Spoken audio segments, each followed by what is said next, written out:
Children with hearing loss. Until recent years, we used to think that noise-induced hearing loss is seen only in adults. But recent research centers in US like Disease Control and Prevention Centers suggest that 12% of the children within the age range of 6 to 19 years were having hearing loss, which could be caused by noise, out of which 5% of children could have permanent hearing loss. This noise could be high decibels exposure in the live concerts or usage of earphones for long hours. Other than noise-induced hearing loss, there are hearing disorders like middle ear infections or genetical disorders like meningitis which can affect children. As per the studies, 20 children per every 10,000 children are having hearing problems from moderate to severe hearing loss. In other studies, there are 20 children out of 10,000 children who have progressive hearing loss who could need hearing aid by the age of 17 years of age itself.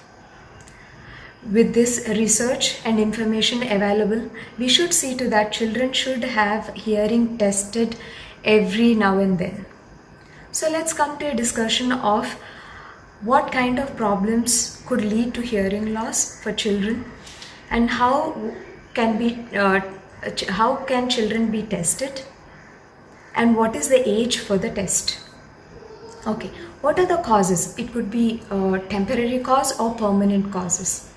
Okay, temporary causes could be ear wax, that's a hard ear wax, or an foreign body kept in the ear. Children play with cars which have rubber tires.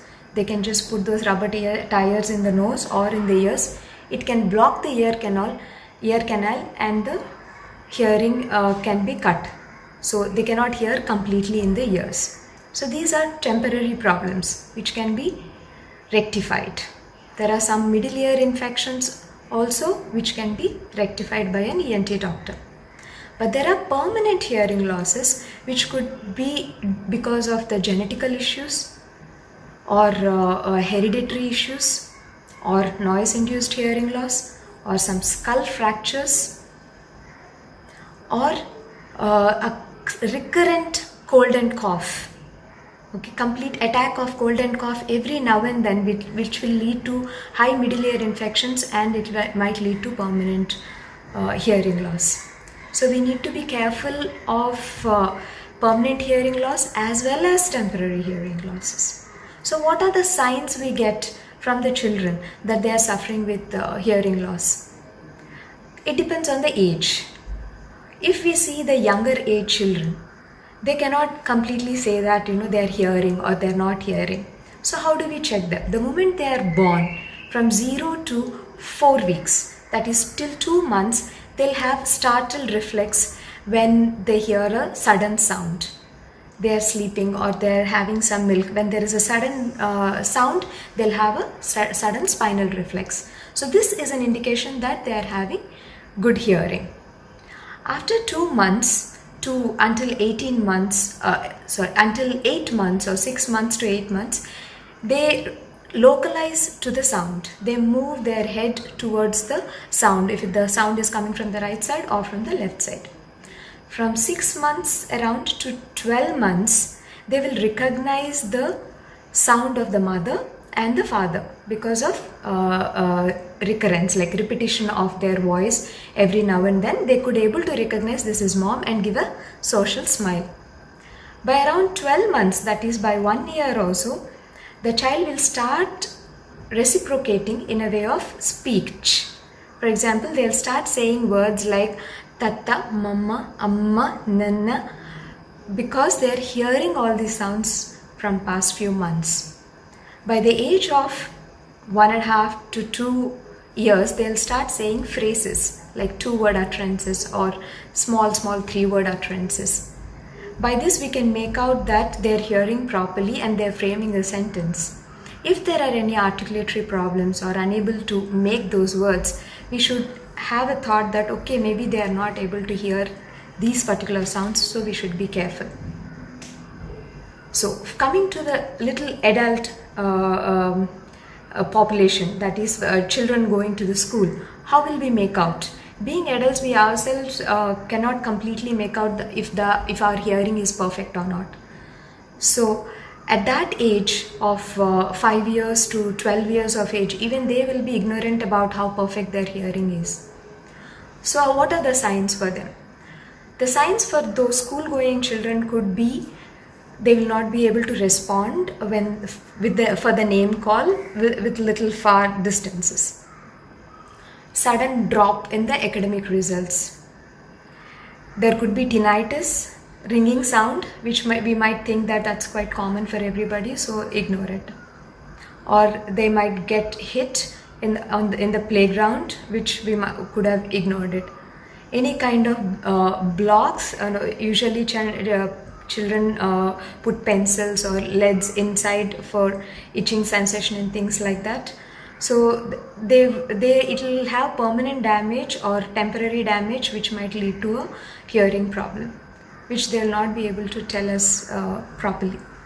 Or some children will not be able to pronounce particular words. Articulation problems will be there with high pitched sounds. So these could be the indications or signs of there might be some hearing problem with these children. So we need to identify those signs and immediately check for the hearing assessment. So how do we check this hearing? How do we check for the babies? Do they respond back that they are hearing? No. So we have objective measurement of hearing assessment, that's called BERA, OAE, or impedance audiometry, which can be used to find out middle ear problems and even auditory nerve problems and even degree of hearing loss for these children. For example, BERA, auditory brainstem evoked responses. This is the ultimate, and this is a favorite of many audiologists to use for the children with hearing loss to identify initially. The small electrodes are placed to find out the brain activity once the sound is given to the ears.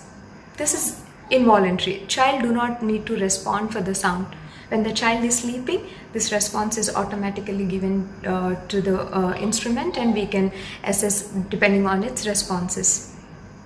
Other than BERA, we also use behavioral audiometry, which is subjective, but whenever the sound is given, we can see if the child is responding for the sound or the child is just moving. When the high decibels is given, when the child able to localize the sound. So these kind of observation of the behavior of the child is very useful to find out if the child is hearing or not. But by this we cannot definitely say that the child is hearing because it's more of subjective result. But BERA and autoacoustic emissions, which is also very easy and very fast results, which gives very fast results. But these tests can help find out the initial response of the hearing. But no one audiological test can give complete assessment of how the child is hearing. For example, BERA talks about the auditory nerve responses. Autoacoustic emissions will give the result of the outer hair cells in the cochlea. Coming to another test called impedance, which is very helpful to find out if the child is having middle ear infections. For example, tympanometry will help them understand if the eardrum is functioning properly or not. When the pressure is given, the eardrum is able to take the pressure and the pressure is released by the eardrum. So there will be a peak coming up to find out if the eardrum is functioning properly. If there is no peak and the tympanogram is flat, that means eardrum is not functioning properly. And there is middle ear reflex, muscle reflex, which we check to find out when the sound is given, is the muscle is contracting properly or not. So these kind of tests can really help us to find out if the child is hearing properly or not without even their involvement.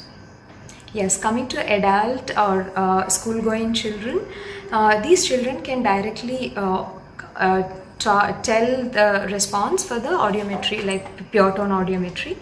and impedance audiometry will help them to find out middle ear infections without their involvement again. Okay, once the assessment is done, yes, if the children are having normal hearing, that is fine. But if the children is having any temporary hearing loss, like in the middle ear there is only some infection, or eardrum is not functioning properly, there is any foreign body, but bera is fine, nerve is fine, then what to do? So for temporary hearing loss problems, there are treatments like antibiotics if there is any infection, or removal of the foreign body if it is blocking the ear canal, or otitis media can be or treated. If it is severe, then grommet can be inserted. So the medicines can be given, as I said. So these kind of treatments can be given for temporary hearing loss problems. But permanent hearing loss problems can be also treated, but using separate gadgets. For example, hearing aids, or cochlear implants, or vibrotactile hearing aids, or speech therapy with the hearing aid, or auditory training with the hearing aid. So these kind of treatments are available for children with hearing loss, but by using the gadgets. But these kind of treatments are important to undergo as early as possible. So to undergo the treatment as early as possible, we need to assess or test the child also as early as possible.